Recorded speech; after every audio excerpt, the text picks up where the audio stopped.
Okay, so here we go. We're going to connectorize all this today. It's easier to build it outside than it is inside. We'll just take some measurements. And unfortunately, I have to use a couple pieces of galvanized. They just don't make any fittings that will fit in plastic, brass, or aluminum. So it is what it is. We got rid of a major chunk though. I got this good pipe here. It's got good thickness.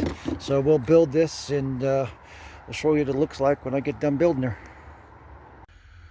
Okay, so we've got it double hose clamp there, double hose clamp here, double hose clamp there.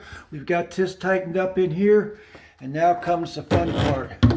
We've got to put this thing here on the splice and then connect it up to here with very little room to work with. This will take everything I got. All right, well, that was a beast there. Just one more to go here. All it takes is some push, wiggle. I've got to heat up the end here and put it over this. And then I've got a couple hose clamps and that should do it. I'm taking a break. We're almost there. Okay, that kicked my butt. So we've got this in here. That's a splice.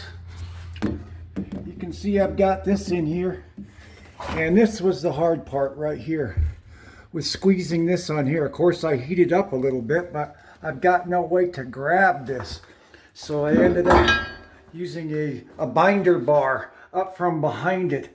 That took 20 minutes. I had to heat it, reheat it.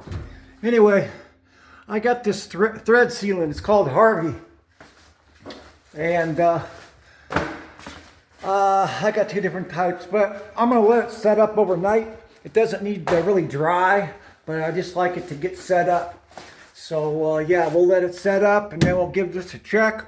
If this doesn't work, we'll go see if we can pull the pump.